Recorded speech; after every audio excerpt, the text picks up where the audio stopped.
යද්දී පාට පැන්සල් අරගෙන යන්න, අඩි රූලක් අරගෙන යන්න, කළු නිල් පෑන් ඔයා භාවිත කරනවා නම් පාට දෙකෙන් අරගෙන යන්න. සිතියම් විවරණයේදී කලබල වෙන්න එපා. පිළිසිදු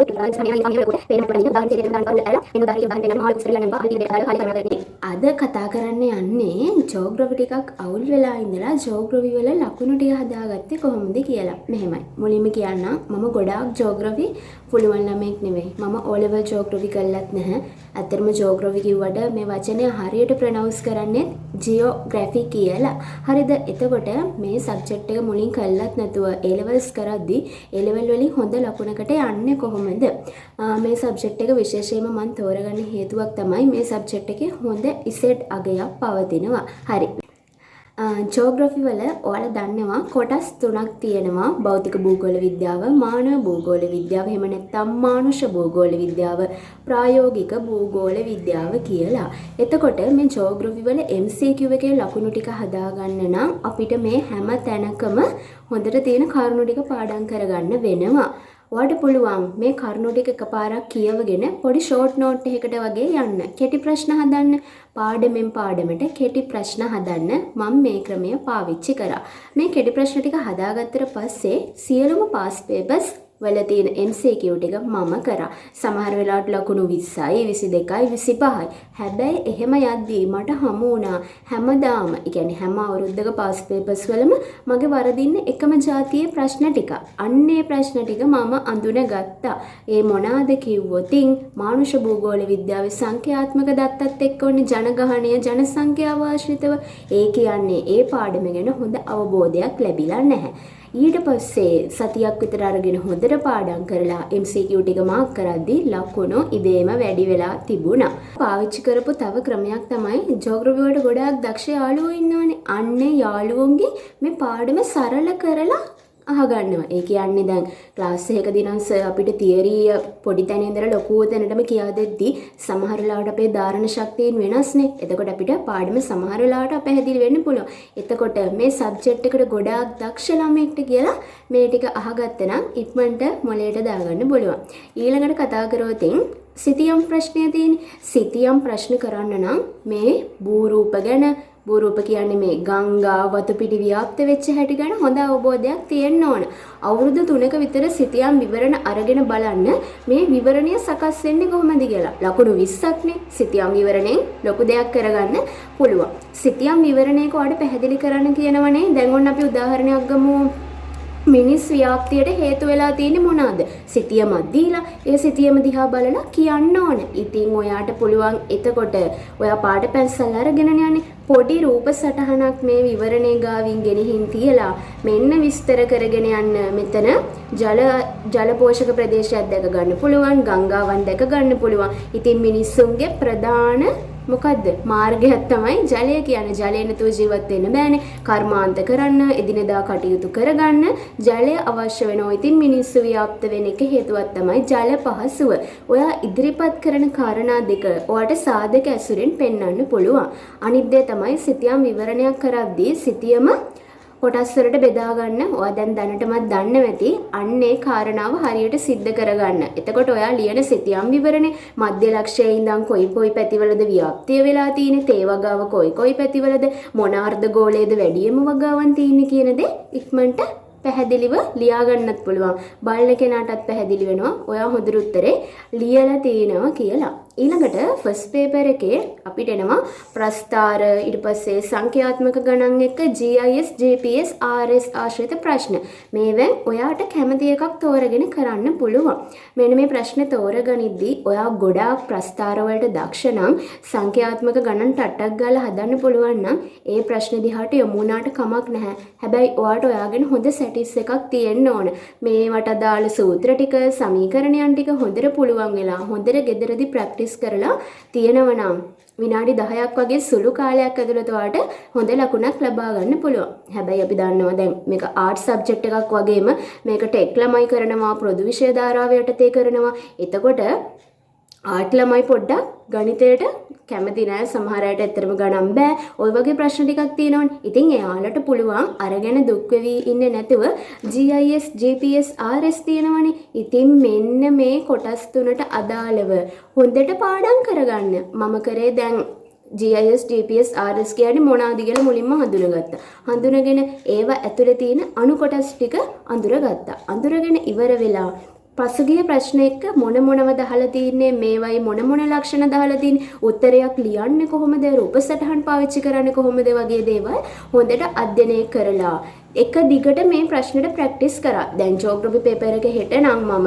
අද දවස් ඇතුළතත් මේ ප්‍රශ්නේ එක්කම ඉඳියා. මොකද මේ ප්‍රශ්නේ ලියා ගන්න බැරුණොත් මගේ ලකුණු ඩවුන් වෙනවනේ. අන්න ඒ හින්දා අනිත් එක තමයි ලේසියෙම පාඩම් කරලා ලියන්න පුළුවන් ප්‍රශ්නකුත් තියෙනවනේ. ওই සිතියම් ආශ්‍රිතව පොඩි ප්‍රශ්න ටිකක් අහනවා. සිතියමක තියෙන තොරතුරු මොනවාද? ඒ ටික නම් ඔයාලට පාඩම් කරගෙන බලාගෙන පාස් පේපර්ස් දෙකක් ලියාගත්තා නම් ගොඩ දාගන්න පුළුවන්. සෙකන්ඩ් පේපර් එකේදී දැන් ප්‍රශ්න 5ක් තෝරගන්න ඕනේ. ප්‍රශ්න 5 තෝරගන්නවාට භෞතික කොටසකුයි මානවික කොටසකුයි දෙකක් තියෙනවා. මෙහෙමයි. ගෙදරදී හිතන් යන්න පුළුවන් භෞතික 3ක් කරනවා, මානුෂ 2ක් කරනවා, නැත්නම් මානුෂ 3ක් කරනවා, භෞතික 2ක් කරනවා කියලා. ඒක ගෙදරදී හිතන් යන ළමයිනුත් ඉන්නවා. ඒ වෙලට සිලෙක්ට් කරගන්න ළමයිනුත් ඉන්නවා. මම සාමාන්‍යයෙන් භෞතික ප්‍රශ්න 3ක් ලියලා මානුෂ ප්‍රශ්න 2ක් ලියන්න කැමතියි. මොකද භෞතික ප්‍රශ්නවල නිකන් ලියන දේවල් නිකන් ටිකක් හරි ස්ථිරයිනේ. කොයි ජියෝග්‍රැෆි කියන්නේ කාලීනව වෙනස් වෙන විෂයක්. හරිද? හැබැයි දැන් භෞතික සංඝටකවල අපි ඉගෙන ගන්න කාලය ඇතුළත මහා පරිමාණයෙන් වෙනස් වෙන්නේ නැහැ. හැබැයි මානුෂ දත්ත කොයි වෙලෙත් වෙනස් වෙනවනේ. මම මේ කතා කරන වෙලාවෙත් ළමයි ඉපදිනවා. ඊට පස්සේ කට්ටිය මැරෙනවා. හැබැයි අපි නිශ්චිත සංඛ්‍යාත්මක දත්ත ටිකක් එක්ක ඉගෙනගෙන යම් අනුපාතයක් එහෙම දැනගෙන තියෙනවා. ඉතින් ඔන්න ඔය දේවලුත් එක්ක ඔයාලට කැමති විදිහට ප්‍රශ්න සිලෙක්ට් කරගන්න පුළුවන්. ඔයා ප්‍රශ්න ටික සිලෙක්ට් කරගත්තට පස්සේ ඔයා ප්‍රශ්න ලියනවනේ. අන්නේ ලියන තැන තමයි ගැටලුව තියෙන්නේ. ඔයා කොච්චර කරුණු දන්නවා වුණත් ඔයාට පැය භාගයක් ඇතුළත මේ කරුණු ටික ගොනු කරන්න වෙනවා. හරි. පැය තුරට ප්‍රශ්න 5යි නම් පැය භාගයට වැඩි වෙන්න ඕනි තමයි. ඒත් ඔයාට පොඩ්ඩක් නැවත රීචෙක් කරගන්න, වැරදි දෙයක් තිබුණොත් ඒ ටික හදාගන්න, කාලය කළමනාකරණය කරගන්න වෙනවා. එතකොට සාමාන්‍යයෙන් උපරිම වුණොත් විනාඩි 35ක් තමයි ප්‍රශ්නයකට හම්බ වෙන්නේ. ඉතින් මේ ප්‍රශ්න කොටස් වෙලා තියෙන්නේ කොහොමද බලන්න. කරුණු දෙකක් ලියන්න කිව්වහම ඒ කරුණු දෙක විතරක් දෙන්න. කරුණු දෙකයි වගේ ඉන්න. සමහර විට වචන දෙකක් විතරක් වෙන්න පුළුවන්. ඒ දේවල් විස්තර කරන්න යන්න එපා. ලකුණු 5ක් 6ක් හම් වෙන ප්‍රශ්න වලට හොඳට උදාහරණ ටික ගෙනහැල්ලා දාන්න. ඔයා දැන් හිතන්නකො ලකුණු 6ක ප්‍රශ්නයක් ලියනවා කියලා. ඔයාගේ කරුණු 3ට ලකුණු 3යි. උදාහරණ 3ට ලකුණු 3යි යන්නේ. ඉතින් මහා ගොඩක් දේවල් ලියන්න ඕනේ නැහැ. ඔයා හිතන්නකෝ භූරූපාශ්‍රිත ප්‍රශ්නයක් කරනවා කියලා. දැන් මේ සැරේ නම් පොඩ්ඩක් භූරූප අපේ අන්තර්ජාන බලවේග දිහාට යොමු වීමේ ප්‍රවණතාවය දැක ගන්නත් පුළුවන්. කොහොම නමුත් දැන් මේ ප්‍රශ්න වලට උත්තර ලියද්දී ඔයා රූප සටහනක් අඳිනවනේ. ඒක මෙහෙම චූටියට අඳින්න නැතුව රූප සටහන් ටික ලොකුවට අඳින්න. රූප සටහන් ලොකුවට ඇඳලා ඉවර වෙලා විස්තරේ කියන්න මෙන්න මේ නිසා මේක ඇති වෙනවා රූල් 5ක් රූල් 4ක්. ඊට පස්සේ හොඳ උදාහරණ දෙකක් දාන්නේ කියන්නේ ලෝකයේ පිළිගත හැකි ප්‍රසිද්ධ උදාහරණ දෙකක් ඔයා ගෙනihin දාන්න. ඊට අමතරව ඔයා සබ්ජෙක්ට් එක එක්ක ටිකක් වැඩිපුර ඉඳපු ළමයෙක් නම් ඔන්න තව ටිකක් ලියන්න පුළුවන්. මෙන්න මේ තැන්වලත් මේක තියෙනවා කියලා. ලකුණු 6න් 6ම ඔයාලට හම්බ වෙනවා. දැන් මම මුලින්ම කිව්වනේ මට ජියෝග්‍රැෆි ටිකක් අමාරුයි කියලා. කොහොමද මම මේ සබ්ජෙක්ට් එක ලේසි කරගත්තේ? එහෙම නැත්නම් මේක ඒකක් කරගත්තේ කියලා. හරිද? දැන් සමහර ලාවට සබ්ජෙක්ට් එකක් කොච්චර ලේසිද කියලා අපිට හිතෙන්නේ එක්සෑම් ඉවරුණාට පස්සේ. මට දැන් හිතෙනවා මේක හරි ලේසි සබ්ජෙක්ට් එකක් නේ. ඒත් ඉතින් ඒ කාලේ අපිට එහෙම හිතුන්නේ නැහැ. මෙහෙම. මම කරේ මුලින්ම අපිට සිතියන් ලකුණු ගණන් එනවනේ. ගංගා, විල්, කාන්තාර ඔයි ලකුණු 10ක් එතෙන්ටත් හම්බෙනවනේ. ඔය 10න් 8ක් හම්බෙනවා. ඒ කියන්නේ ඇත්තටම ලෝකේ තියෙන කාන්තාර, ගංගා, විල් ඒවට. ඒ වගේම කාලීන සිදුවීම් දෙකක් ආශ්‍රිත ප්‍රදේශ දෙකක් හොයාගෙන ලකුණු කරන්නත් වෙනවා. දැන් එක උදාහරණයක් බලන්නකෝ. කොරෝනා ව්‍යාප්ත වූ නගරයේ ලකුණු කරන්න. එහෙම නැත්නම් කොරෝනා ව්‍යාප්ත වූ නගරයේ තිබූ රට ලකුණු කරන්න. එතකොට ඔයාලට පොඩ්ඩක් සමාජ දැනුමත් ඕන වෙනවා. හරි. 10න් 10ම ගන්න අමාරු නම් 10න් 8කට යන්න ඔයාලට ගෙදරින්දම්ම පුළුවන්. කොහොමද ගෙදරින්දම්ම 10න් 8කට යන්නේ? සිතියම් 10ක් ගන්න.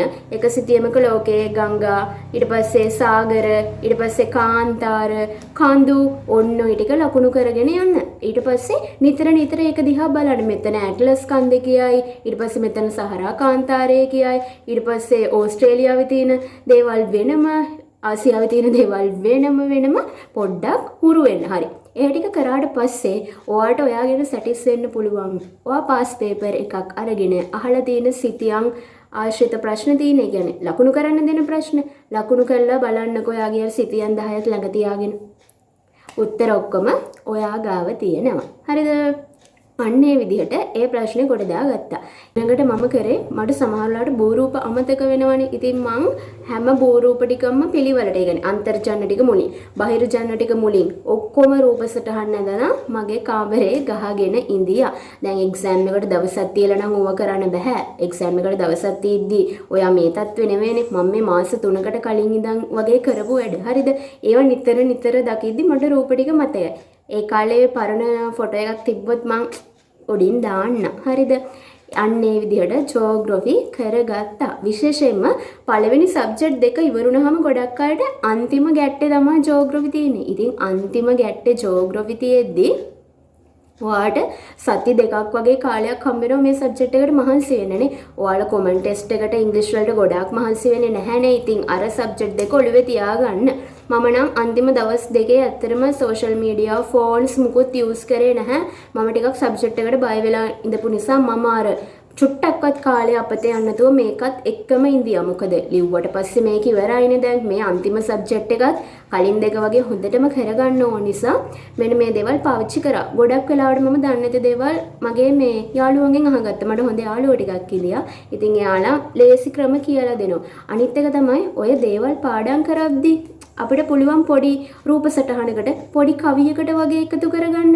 කෑලි අපිට නිකන් අයි බයිලා සින්දු ඉක්මනට පාඩම් එනෝනේ. ඔයා ආස බයිලා සින්දුවකට මෙන්න මේ වඩ අමාරු කරුණු ටික ගෙනihin දාගන්න. එතකොට මේක පොඩ්ඩක් ලේසියෙන් කරගන්න පුළුවන්. ජෝග්‍රෆි පේපර් එක ඉතින් හොඳට කරන්න.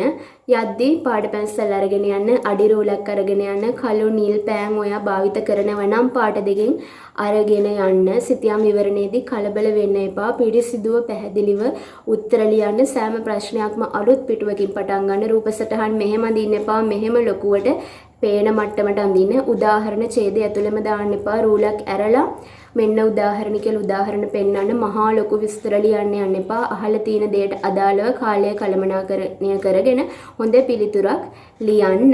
හරි. good luck.